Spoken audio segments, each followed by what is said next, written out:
Livro de Jeremias, capítulo 1, do versículo 5 ao 19, que nos diz assim: glórias a Deus.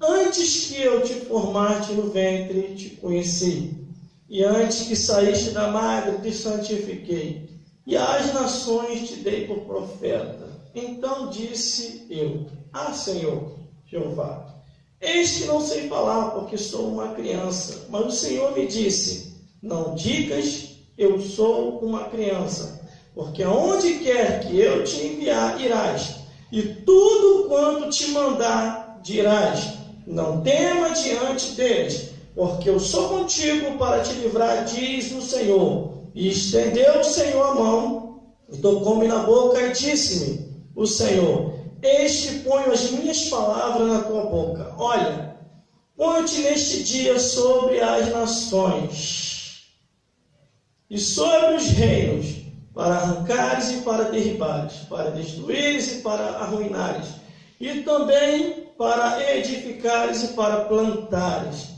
Ainda veio a minha palavra do Senhor, dizendo: que vês, Jeremias? E disse eu: vejo uma vara de amendoeira. E disse-me o Senhor: viste bem, porque eu velo pela minha palavra para a cumprir. E veio a minha palavra do Senhor a segunda vez, dizendo: que vês? O que é que vês? E disse eu: vejo uma panela a ferver, cuja face está para a banda do norte. E disse-me o Senhor: do norte se descobrirá o mal sobre todos os habitantes da terra, porque eis que eu convoco todas as famílias dos reinos do norte, diz o Senhor, e virão, e cada um porá o seu trono à entrada das portas de Jerusalém, contra todos os seus muros em redor e contra todas as cidades de Judá. E eu pronunciarei contra eles os meus juízos, por causa da sua malícia, pois me deixaram a mim, e queimaram incenso a deuses estranhos, e se encurvaram diante das obras de suas mãos. Tu, pois, cinge teus lombos, e levanta-te, e diz-lhe tudo quanto eu te mandar. Não desanimes diante deles, porque eu farei com que não temas na sua presença, porque eis que te ponho hoje por cidade forte, e por coluna de ferro, e por muro de bronze, contra toda a terra, e contra os reis de Judá, e contra os seus príncipes, e contra os seus sacerdotes, e contra o povo da terra, e pelejarão contra ti, mas não prevalecerão contra ti, porque eu sou contigo, diz o Senhor, para te livrar. Vamos repetir o versículo 5, que diz assim: antes, glórias a Deus, glórias a Jesus, que tu formasse no ventre, eu te conheci, e antes que saísses da madre, te santifiquei, e as nações te dei por profeta. Glórias a Deus, glórias a Jesus, e glórias ao Espírito Santo. Aleluia! De Deus. Deus vai falar aqui Aleluia! Hoje, nessa manhã de consagração, com a Eu tua creio. vida, com a minha vida, com as nossas vidas, Eu creio. em nome de Jesus. Jesus. Aleluia, Jesus!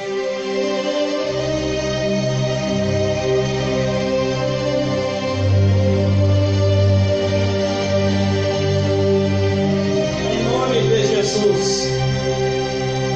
Em nome de Jesus. Em nome de Jesus. Em nome de Jesus. Glórias a Deus. Glórias a Aleluia! Jesus. E glórias ao Espírito Santo de Deus. O chamado de Deus na vida do homem, na vida da mulher, na vida da criança, na vida do ancião, todos nós somos chamados por Deus. Todos nós, antes do nosso nascimento, Deus já nos conhecia, sabia quem seria nós. O tempo em que cada um de nós veio a surgir foi pela vontade de Deus e para a vontade de Deus.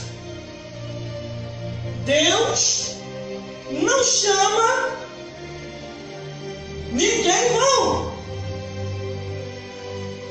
Deus não chama ninguém para poder perder tempo.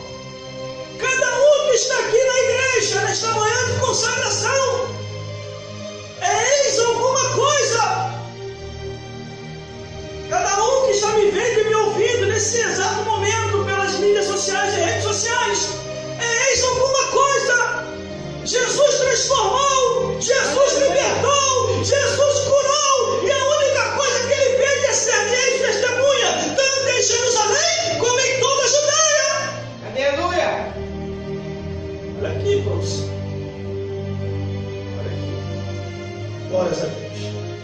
Esse aqui não rodar, quem roda é a produção. Glórias a Jesus. Aleluia, Jesus. Só que a Bíblia, irmão, a palavra de Deus, tem resposta para mim, para você, para nós. Ao ler a palavra de Deus, ninguém fica sem resposta, a não ser se você não for espiritual. Aleluia. Para entender a palavra de Deus, tem que ser espiritual. O chamado de Deus na vida do homem é para fazer um diferencial. Como diz no livro de Malaquias, e outra vez vereis a diferença do que serve a Deus e do que não serve, do justo e do ímpio. Há uma diferença, irmão. Glórias a Deus. Quando eu olho aqui a Bíblia Sagrada, aonde nós lemos no livro de Jeremias,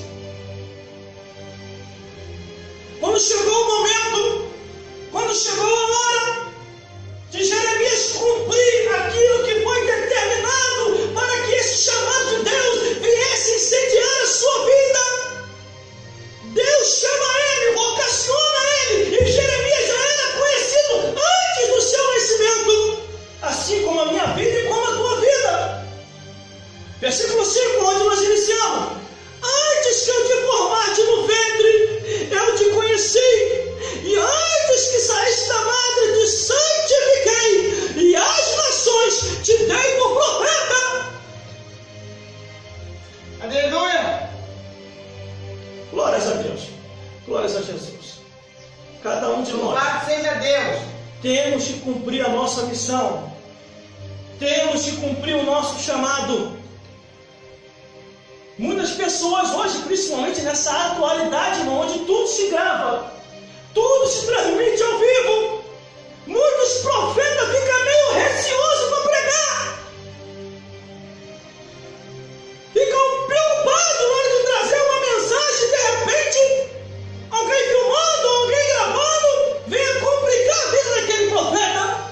Mas uma coisa eu tenho para te dizer: profeta que é profeta não teme as câmeras, não teme a transmissão ao vivo e nem gravações. Profeta que é profeta, entrega o que Deus manda e fala: assim diz o Senhor dos Exércitos, arrependei-vos, porque chegando a vós o reino dos céus. Aleluia. Cada um de nós temos que cumprir o nosso chamado, porque ninguém que vai ficar para a semente, vai deixar a semente, mas ficar para a semente não vai. Aleluia. Ok. Nós temos um tempo certo para partir desta vida para outra, e a Bíblia não mente, Jesus não mente. Foi bem claro em todas as suas palavras, do Gênesis ao Apocalipse. Não trouxemos nada para essa vida, e desta vida para outra não levaremos nada. Por isso que nós temos que fazer a nossa parte, pregando, anunciando, testemunhando e falando da parte de Deus. Aí o versículo 6: e então disse eu: Senhor Jeová, eis que eu não sei falar, porque eu sou uma criança. Assim tem muita gente: eu não sei pregar, estou começando agora, eu não sei falar, eu não estudei na escola dos profetas, eu não fiz seminário, eu não fiz estudo, eu não sei falar. Já conhece a Bíblia, não quer pregar? A Bíblia diz: abre então somente a tua boca, ele vai te usar. Quando eu olho para a história de Amós, estou falando em Jeremias aqui, vamos falar um pouco da história de Amós. Amós estava no campo, um homem rico, bem casado, tendo seus filhos e sua fazenda. Mas ele lá no campo, ele recebeu a visitação de Deus. E Deus chamou ele e falou: meu filho, eu preciso de você, que você pregue em Israel e em Judá. Eu preciso que você pregue na terra de Judá, meu filho. Aí ele: Senhor, eu não profetas, não fiz teologia, não fiz seminário, não estava no meio do sacerdócio, na regra religiosa, eclesiástica, Deus, como é que vai ser isso? Abre então somente a tua boca que eu encherei. Meu filho. Amós chega no meio da cidade e começa a pregar, irmão, contra tudo e contra todos. Só que ele não estava falando porque ele achou que deveria falar aquelas coisas. Ele estava guiado pelo Espírito Santo de Deus. Para você ver que o povo estava desviado e os sacerdotes também. Desde o ministério ao porteiro, todo mundo estava desviado. Porque quando o sacerdote, o pastor, quem quer que seja, na liderança religiosa, começa a fazer muita amizade com o rei, começa a fazer muito amizade com a liderança política, eles começam a sair do propósito da palavra de Deus, que é a pregação do juízo divino. Aleluia. Aí desviou todo mundo, do altar ao porteiro. Aí vem Amós, começa a pregar, começa a anunciar, começa a pregar o juízo. Aí o sacerdote vem, quem é tu? De onde tu vem? Para onde tu vai? Não te conheço como nada. Você não participou da escola dos profetas. Você não fez seminário. Quem é você? Ele tenta impedir a profecia de Amós. Só que Amós, irmão, vai ler a Bíblia, hein? Vai ler a Bíblia. Eu vou falar um negócio aqui. Eu fui até questionado por causa disso. Quando eu entrei na história de Amós, eu vou falar de novo. O sacerdote entrou na frente. Aqui você não vai pregar. Só se for por cima do meu cadáver.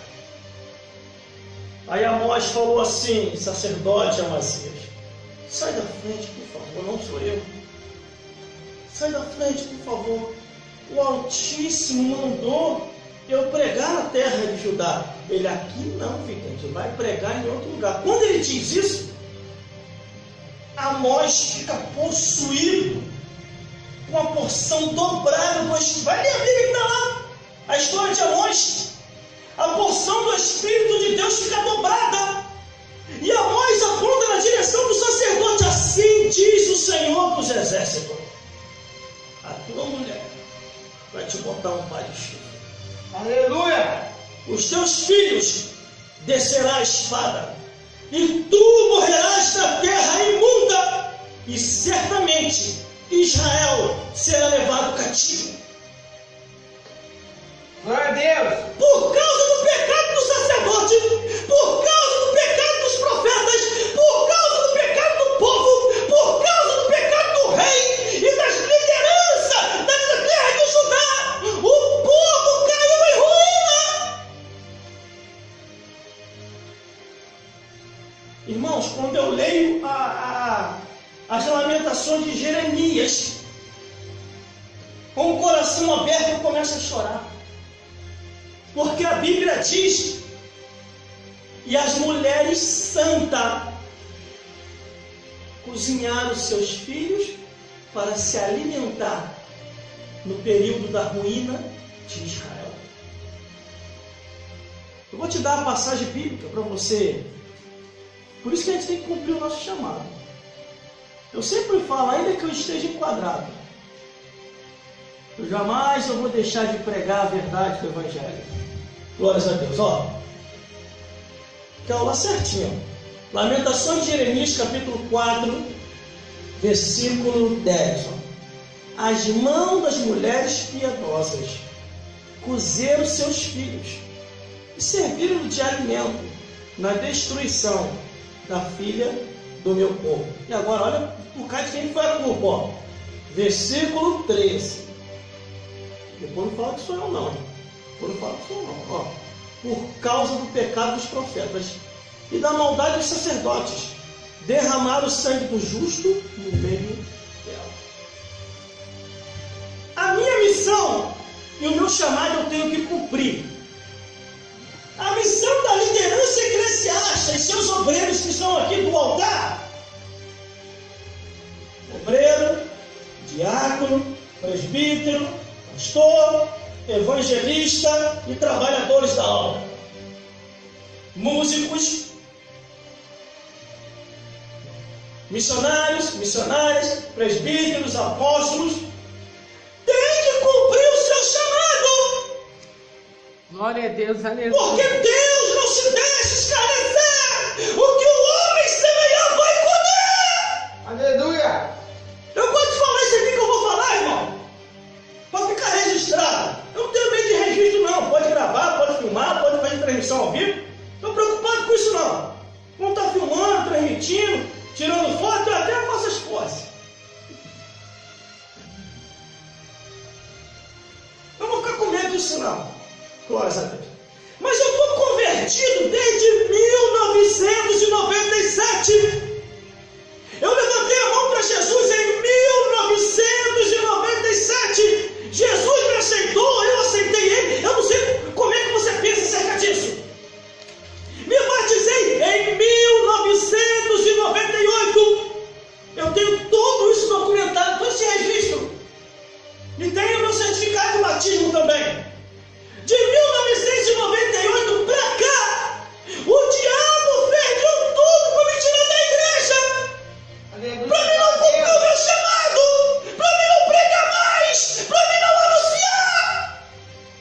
Agora cabia a mim resolver e decidir, continuar ou não. Só que vamos voltar um pouco. 1997. Agora, de 1997 para trás, só para você entender, eu nasci 14/1/1977. De 1977 a 1998, quer dizer, a 1997, de 1977 a 1997, o capeta fez de tudo para acabar com a minha vida, para me destruir, para me matar, para me lançar no inferno, e eu não sabia disso. Eu achava que era coisa normal que acontecia no mundo, assim como acontece com todo mundo. Tá de olho aí, produção, aqui principalmente na produtividade, glórias a Deus. Aleluia. E agora está vindo uma revelação muito boa aqui agora. De 1997 a 1900, quer dizer, de 1977, é porque parece quase que igual, mas não é. A 1997, o diabo estava tentando me jogar no lamaçal do pecado. O diabo estava tentando me destruir. Recebi convite para ir para Macumba, eu fui. Toda festa de santo eu visitava. Recebi convite para ir à igreja idólatra, eu fui. Mas nesse meio período, eu não sabia quem era Jesus. Ia para Macumba e ainda não sabia quem era o diabo. Você não sabe disso. Eu vou falar aqui agora. Glórias a Deus. A minha avó, que era a única esperança na família, o meu avô endemoniado desvia ele da igreja, desvia ela da igreja.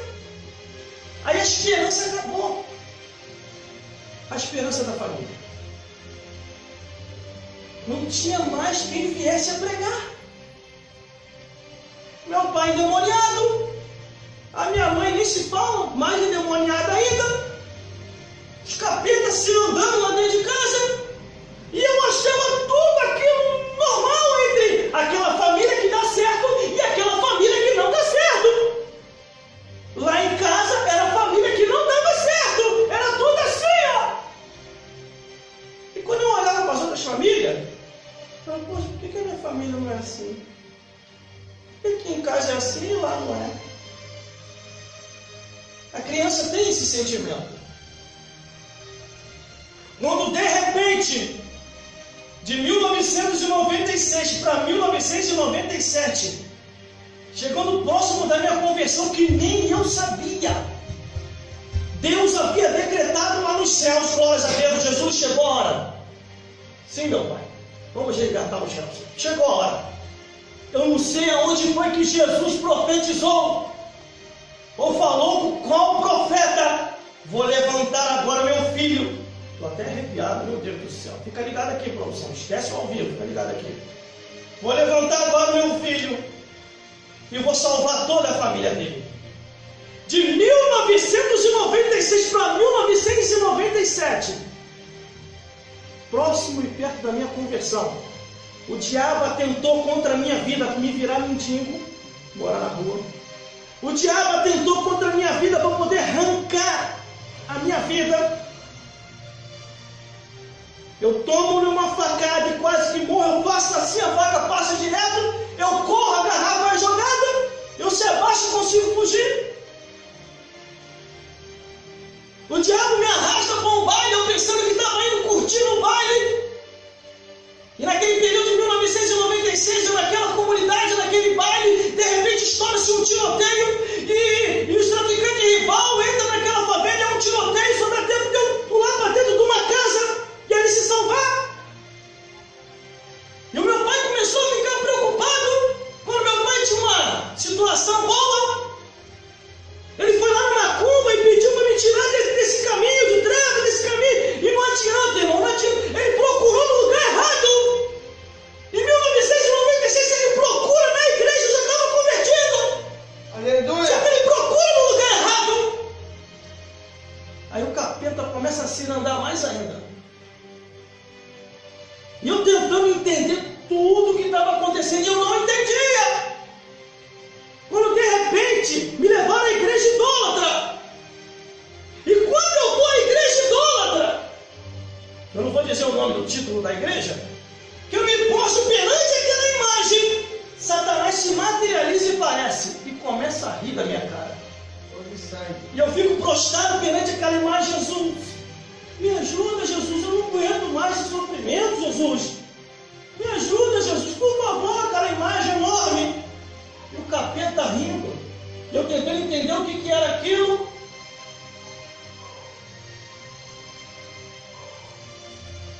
Quando de repente me dá um problema, pedem para mim ir na rezadeira. Quando eu chego na rezadeira, a rezadeira diz: tua situação é complicada. Vai na macumba, na tiazinha que vai resolver.